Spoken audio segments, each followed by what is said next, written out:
To Caroline and the Kennedy family, to all the members of Congress and distinguished guests here tonight, it is an extraordinary pleasure to join you to mark the 50th anniversary of John F. Kennedy's inauguration.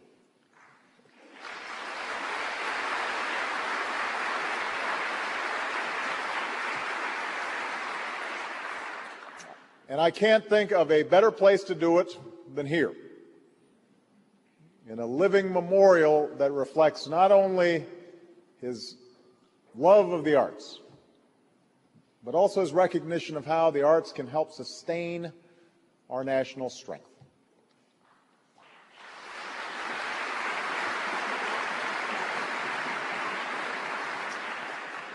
Now, we mark this anniversary with a measure of sadness as we remember the extraordinary life of Sergeant Shriver, a man who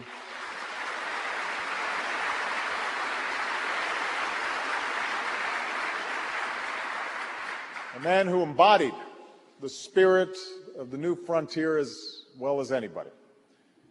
You know, when a person passes away, there's often an urge to define their legacy and find a way in which it will endure. In the case of Sarge, that is not hard to do. His legacy is written in the villages around the world that have clean water or a new school through the Peace Corps. It's written into the lives of all the children in our own country whose fortunes have been lifted through Head Start.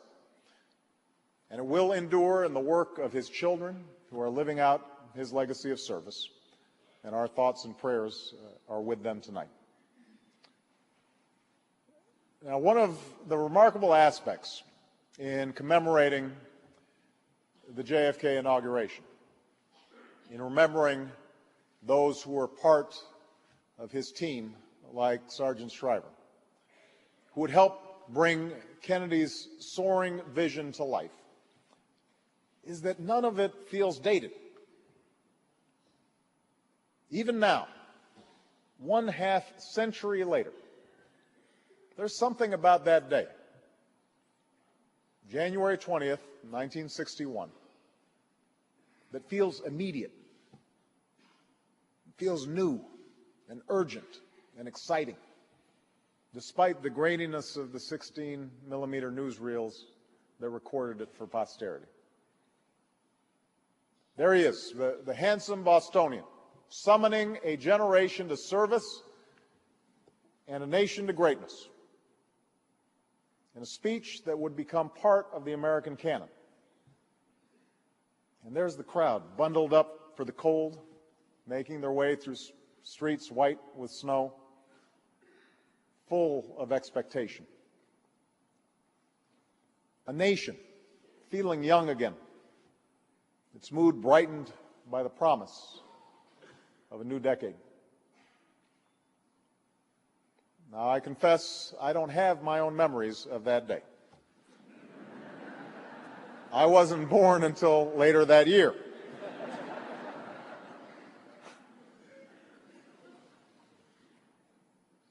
What I know of that day and the 1,000 days that followed, what I know of President Kennedy, came from a mother and grandparents who adored him, from books I read and classes I took, from growing up in a country still mourning its beloved leader, whose name was spoken with reverence. And I know him through the legacy of his children and his brother Teddy, who became extraordinarily dear friends of mine.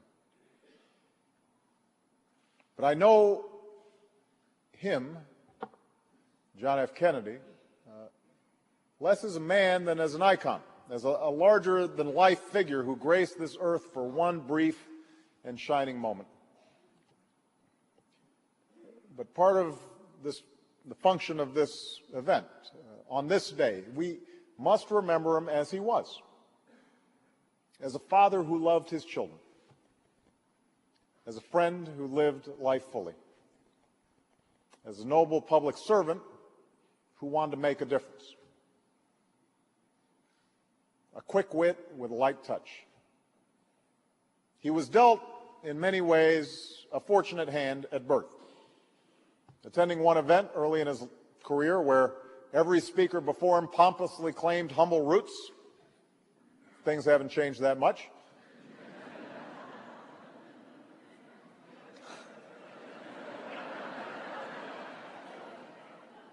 John Kennedy confessed when he took the podium that he was, and I quote, the only fellow here who didn't come up the hard way. And yet, it cannot be said that John F. Kennedy lived an easy life. He lost an older brother in the war, a sister shortly thereafter. He nearly lost his own life, too, when a Japanese gunship cut his PT boat in half, casting him into the water from which he swam a crewmate to safety. Another sister struggled with a severe mental handicap. His own health was so poor that priests pronounced his last rites on several different occasions. And he endured the personal prejudice and political poison of anti-Catholic fervor. And there is surely a possibility, under such circumstances, that a person will retreat from the world. That a person, particularly one born to wealth, will seek a life of luxury and ease. That a person confronted by the coldness of chance will become bitter or cynical or small. It has happened to others. But that is not the life that John F. Kennedy chose. As he famously said at a press conference, life is unfair. We can't choose the lots we are given in life, but we can choose how to live that life. John F. Kennedy chose a life in the arena, full of confidence that our country could surmount any obstacle, as he'd seen it do himself. He chose a life of leadership, fired not by naive optimism, but committed realism. Idealism, as his wife Jackie put it, without illusions. That is the idealism, soaring but sober, that inspired the country and the world 1/2 century ago.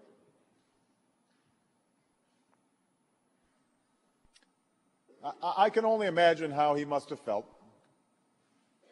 entering the Oval Office in turbulent times.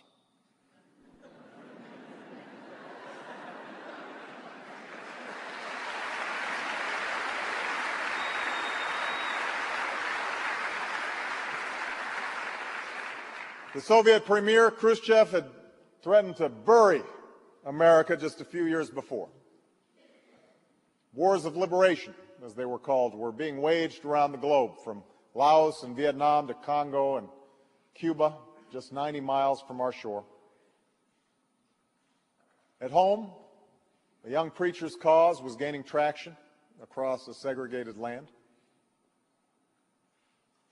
In this volatile America, this tinderbox of a world, President Kennedy led with a steadying hand, diffusing the most perilous crisis of the Cold War without firing a single shot, enforcing the rights of young black men and women to attend the university of their choice, launching a corps of volunteers as ambassadors for peace in distant centers of the globe,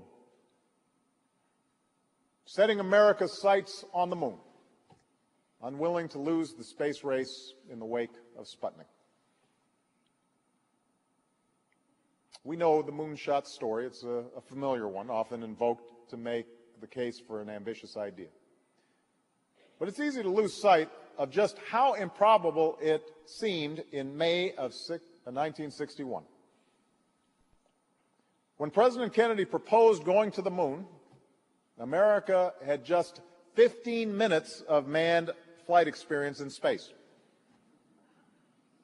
NASA had neither a plan nor a shuttle for making a lunar voyage. Its own engineers had taken out the slide rules, and they were deeply skeptical of the mission. The science just wasn't there. President Kennedy understood that. But he also knew something else. He knew that we, as a people, can do big things. We can reach great heights.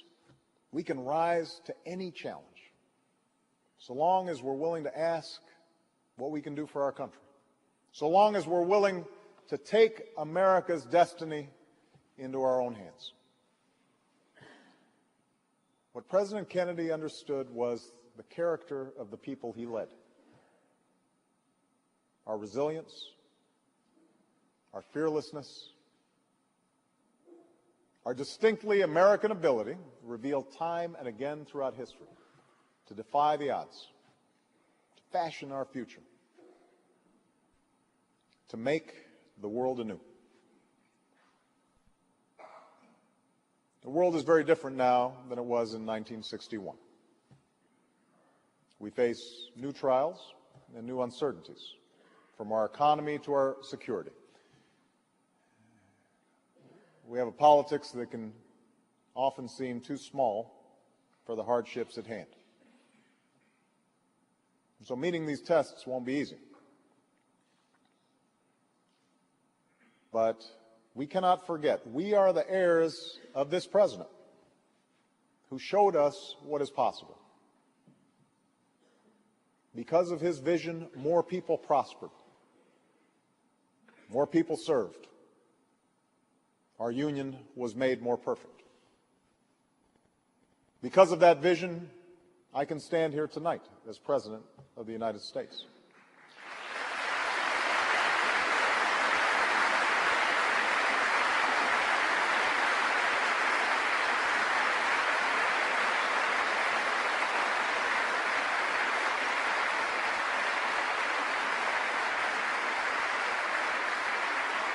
So John F. Kennedy captured that American spirit that not only put a man on the moon, but saved a continent from tyranny and overcame a Great Depression that forged from 13 colonies the last best hope on earth. And if we can hold on to that spirit today, I know that our generation will answer its call as ably as earlier ones did before us. In December 1962, President Kennedy was asked by the Saturday Evening Post to submit his favorite quotation. A student not only of history but also of literature, he chose a passage written by the poet Oliver Wendell Holmes Sr., father of the Supreme Court Justice. And Mr. Holmes wrote, "I find the great things in this world is not so much where we stand as in what direction we are moving. To reach the port of heaven, we must sail sometimes with the wind and sometimes against it, but we must sail and not drift, nor lie at anchor."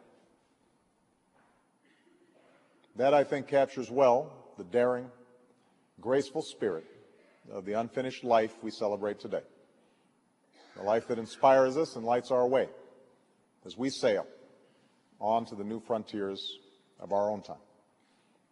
Thank you. God bless you, and may God bless this country that we love. Thank you.